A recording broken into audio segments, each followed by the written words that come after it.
Can you clean up the supposed suppression of women in Islam as an ideology as it stands in the way of many proper people's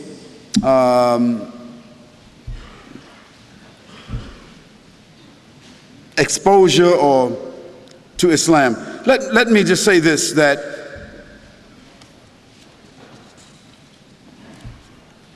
I invite every person, I invite every woman here, every non-Muslim woman here, to stand to the side when we leave here and talk to a Muslim lady. I mean, now, let's not ask Barbara Walters about how Muslim women feel. You know, let's not ask Tom Brokaw how Muslim women feel. Let's not ask CNN, ABC, Fox. Let's not ask the London Times or the Australian Times. Let's not ask non-Muslims about how Muslim women feel, how they live, what are their principles, what are their challenges.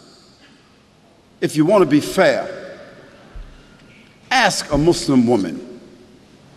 Ask my wife.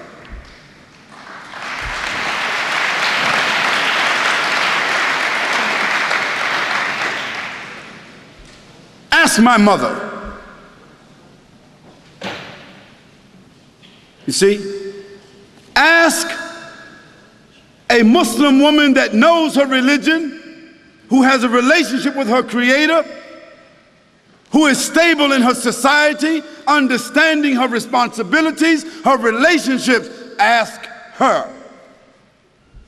And after that, I think you should be fair, that you don't need to ask someone else.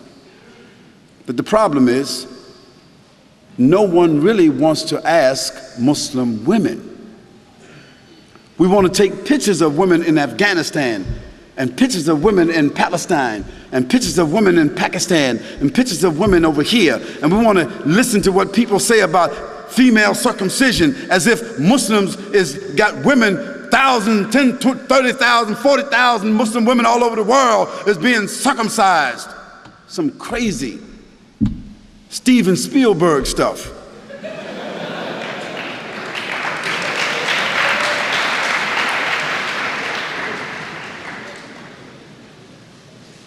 And let me give you a statistic that you should know about.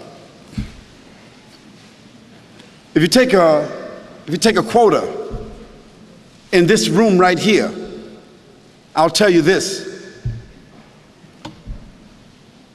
Most every Muslim woman in this room will be a college graduate, or is a college graduate, or is very intelligent and very much socially endowed. And within her family structure, we find that women control the wealth more so than men. Now, what does that say to you?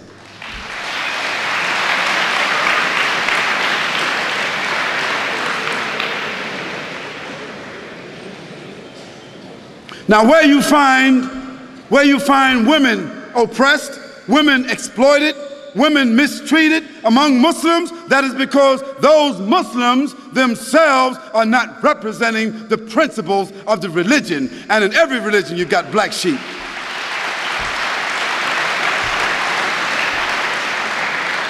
But then again, you can't tell me that the 148,000 prostitutes that walk the streets in the UK, or the 76,000 prostitutes that walk the streets of Holland that have licenses to do so, you can't tell me that all these little young, naked little girls walking around Australia with no clothes on, you can't tell me that they represent liberation.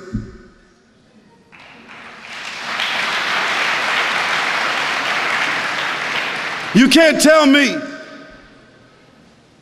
that the 2,350 abortions, murders that take place with these young women, you can't tell me that that represents sophistication. You can't tell me that that represents liberation.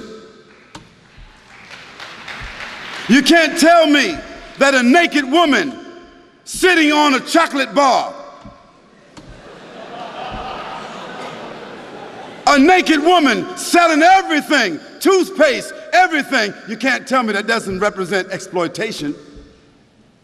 So let's put things in context. Let's talk about things correctly, and let's be fair, and let's be objective. We can talk about that a little bit more if you want to. And let me give you one more statistic. One more.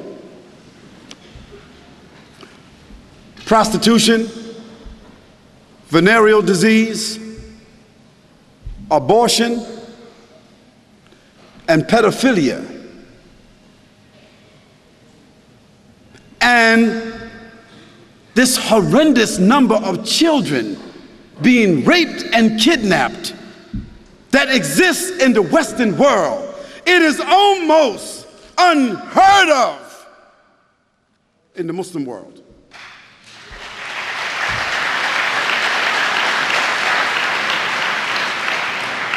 So I think that the statistics kind of like speak for themselves.